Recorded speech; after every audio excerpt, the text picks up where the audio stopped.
नमस्कार दोस्तों, स्वागत है आपका इस नए एक्सप्लेनर में। आज हम सीधे उस कृषि बदलाव की बात करेंगे जो इंडिया के लिए अब एक ज़रूरत बन चुका है। हमारा एग्रीकल्चर सेक्टर, जो फिलहाल चावल और गेहूं के वाटर हैवी सिस्टम पर चल रहा है, उसे वहां से निकालना ही होगा। अगर हम इसे पॉलिसी, फूड सिक्योरिटी और एनवायरनमेंट के एंगल से देखें तो ये टॉपिक लिटरली एक गेम चेंजर है। तो चलिए सीधे शुरू करते हैं। इस कॉम्प्लेक्स पॉलिसी इशू को ठीक से डिकोड करने के लिए हमने इस एक्सप्लेनर को 6 क्लियर हिस्सों में बांटा है। पहला, द लीगल ट्रिगर।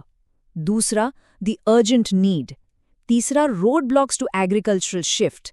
चौथा, गवर्नमेंट एक्शन। पांचवा, रियल वर्ल्ड सक्सेस स्टोरीज। और आखिर में छठा, द पाथ फॉरवर्ड। अब देखिए, पॉलिसी एनालाइज करने से पहले ये समझना बहुत जरूरी है कि ग्राउंड लेवल पर क्रॉप डाइवर्सिफिकेशन यानी फसल विविधीकरण आखिर होता क्या है। सीधे शब्दों में कहूं तो ये सिर्फ एक ही फसल चक्र जैसे धान और गेहूं पर निर्भर रहने के बजाय दाल, तिलहन, मोटे अनाज और बागबानी जैसी अलग अलग फसलों की तरफ बढ़ना है। ये शिफ्ट सिर्फ खेती का तरीका बदलना नहीं है, बल्कि हमारी पूरी एग्रीकल्चरल इकोनॉमी को एक नया आकार देना है। तो आइए सबसे पहले पॉइंट पर आते हैं, द सुप्रीम कोर्ट डायरेक्टिव।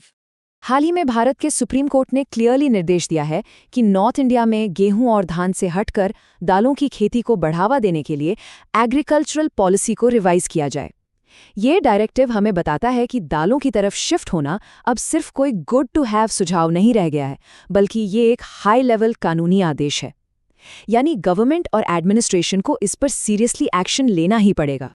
और इससे हम आते हैं अपने दूसरे पिलर पर, वाई डाइवर्सिफाई आवर क्रॉप्स। आखिर हमें अपनी फसलें बदलनी क्यों चाहिए? 5000 लीटर।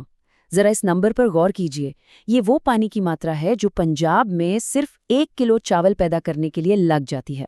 सोचिए, ये फिगर अपने आप में ग्राउंड वाटर के गिरते स्तर और एक भयानक इकोलॉजिकल क्राइसिस का सबसे बड़ा प्रूफ है। एक ऐसी सच्चाई जिसे अब पॉलिसी मेकर्स किसी भी हाल में इग्नोर नहीं कर सकते। इसीलिए दाल जैसी फसलों की तरफ जाना एक ट्रिपल बेनिफिट यानी 3 गुना फायदा देता है। एनवायरमेंटली देखें तो दालें मिट्टी में नाइट्रोजन फिक्स करती हैं और इन्हें पानी की लगभग ना के बराबर ज़रूरत होती है। न्यूट्रिशन के पॉइंट ऑफ व्यू से ये हमें कनाडा, ऑस्ट्रेलिया और म्यांमार से आने वाले प्रोटीन इंपोर्ट्स पर डिपेंड होने से बचाती हैं। और इकोनॉमिकली ये किसानों की आय को डाइवर्सिफाई करती हैं, ताकि अगर एक फसल फेल हो जाए तो उनका पूरा मार्केट कोलैप्स ना हो। लेकिन अगर फायदे इतने क्लियर हैं तो दिक्कत कहाँ है? यही हमारा तीसरा पॉइंट है, road blocks to agricultural shift. अब जमीनी हकीकत कुछ और ही है। एक किसान के नजरिए से देखें तो ट्रेडिशनल अनाज और दूसरी फसलों में जमीन आसमान का अंतर है। चावल और गेहूं के लिए मिनिमम सपोर्ट प्राइस यानी एमएसपी की पक्की गारंटी होती है और एफसीआई जैसी गवर्नमेंट एजेंसीज इनकी जमकर खरीद करती हैं। लेकिन दालों और तिलहन का क्या? वहाँ इनकम अनसर्टेन है, रिस्क बहुत हाई है और की स्टेट्स में प्रोक्योरमेंट लगभग 30% से भी कम होती है। तो सोचिए, फाइनेंशियल सिक्योरिटी के बिना कोई किसान इतना बड़ा रिस्क क्यों लेगा? और इस सिस्टमिक बायस यानी इस भेदभाव का सबसे बड़ा सबूत है ये आंकड़ा 80%। 2025 में गवर्नमेंट की प्रोक्योरमेंट स्पेंडिंग का एक बहुत बड़ा यानी 80% हिस्सा सिर्फ और सिर्फ सीरियल्स पर खर्च हुआ। ये बात बिल्कुल क्लियर कर देती है कि किसान हमेशा उन्हीं सेफ फसलों को ही क्यों चुनते हैं। इसके अलावा प्रॉपर स्टोरेज इंफ्रास्ट्रक्चर की बहुत कमी है। आपको याद होगा कि कैसे 2024 में लैक ऑफ स्टोरेज की वजह से टमाटर की कीमतें गिरकर 2 रुपए किलो से भी नीचे आ गई थी। और सही ट्रेनिंग न होने के कारण किसान उन्हीं traditional water heavy farming methods में फंसे रहते हैं। उन्हें लगता है कि नया विकल्प चुनने का मतलब है फसल खराब होने या बिक न पाने का डर। इन सब चैलेंजेस को देखकर हमारे चौथे पॉइंट पर आना जरूरी हो जाता है, गवर्नमेंट एक्शन एंड स्कीम्स। अब इन मार्केट फेलियर्स को ठीक करने के लिए गवर्नमेंट काफ़ी कुछ कर रही है। जैसे पीएमएएसएच स्कीम दालों के लिए एमएसपी प्रोक्योरमेंट को बढ़ा रही है, जिससे 2025 में इनका buffer stock 4 million turns cross कर गया। एनएफएसएम आधुनिक बीज और सब्सिडी दे रहा है।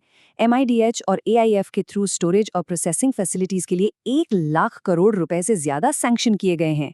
और हाँ, पीएम के यूएसएम से सोलर पंप्स लगवाए जा रहे हैं और पीएमएफबीवाई फसलों के बीमे को स्ट्रॉन्ग कर रहा है। ये सब मिलकर एक काफी सॉलिड स्ट्रेटजी बनाते हैं ताकि सस्टेनेबल फार्मिंग को असल में प्रॉफिटेबल बनाया जा सके। तो चलिए 5वें पिलर की तरफ बढ़ते हैं, रियल वर्ल्ड सक्सेस स्टोरीज। क्या ये सब सच में जमीन पर काम कर रहा है? बिल्कुल कर रहा है। ये डेटा 3 अलग अलग स्टेट्स के कमाल के सक्सेस मॉडल्स दिखाता है। पंजाब में देखिए, मेज़ यानी मक्के के लिए आर्थिक प्रोत्साहन और अश्योर्ड प्रोक्योरमेंट दिया गया, जिससे पानी की भारी बचत हुई। हरियाणा में मेरा पानी मेरी विरासत स्कीम के अंडर डायरेक्ट कैश ट्रांसफर से किसानों ने मिलेट्स और दालों को अपनाया और ग्राउंड वाटर स्ट्रेस विजिबली कम हुआ। और महाराष्ट्र में तो एफपीओज ने कोल्ड स्टोरेज और एक्सपोर्ट लिंक्स का यूज करके अंगूर और अनार का एक जबरदस्त मॉडल खड़ा कर दिया। तो बात साफ है, अगर सही स्ट्रक्चरल सपोर्ट मिले तो क्रॉप डाइवर्सिफिकेशन 100% काम करता है।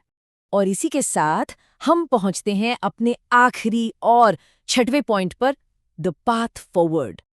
अब इन लोकल सक्सेसेस को पूरे देश में लागू करने के लिए हमें कुछ एग्जैक्ट पिन पॉइंट स्टेप्स लेने होंगे। पहला, प्रोक्योरमेंट मॉडल्स को स्टेट एजेंसीज के थ्रू डिसेंट्रलाइज करना होगा। दूसरा, पुरानी इनपुट सब्सिडीज की जगह डायरेक्ट बेनिफिट ट्रांसफर्स यानी डीबीटी पर आना पड़ेगा ताकि पैडी बायस खत्म हो। तीसरा, पोस्ट हार्वेस्ट लॉसेस जो अभी 15-20% है, उन्हें इंटीग्रेटेड वैल्यू चेन्स बनाकर रोकना होगा। चौथा, डिजिटल एडवाइजरी को स्ट्रॉन्ग करना। और पांचवा, पीएमएफबीवाई में सैटेलाइट डेटा का यूज करके क्लेम्स को फास्ट ट्रैक करना। जब ये सब इफेक्टिवली होगा, तभी जाकर ये ट्रांजिशन इकोनॉमिकली वायबल बनेगा। तो आखिर में ये एक बड़ा सवाल हम सबके सामने खड़ा है। अगर क्रॉप डाइवर्सिफिकेशन एग्रीकल्चर के इकोलॉजिकल और आर्थिक क्राइसिस का एक अनडिनाएबल सॉल्यूशन है, तो क्या हमारी पॉलिसी इतनी तेजी से अडेप्ट कर सकती है कि ये शिफ्ट हर किसान के लिए सबसे प्रॉफिटेबल चॉइस बन जाए? आखिर जब तक पॉलिसी और किसान का प्रॉफिट एक साथ नहीं आएंगे, तब तक ये बदलाव सच में कैसे आएगा? जरा सोचिएगा इस बारे में। इस एक्सप्लेनर को देखने के लिए बहुत बहुत शुक्रिया। आपसे अगले सेशन में मिलते हैं।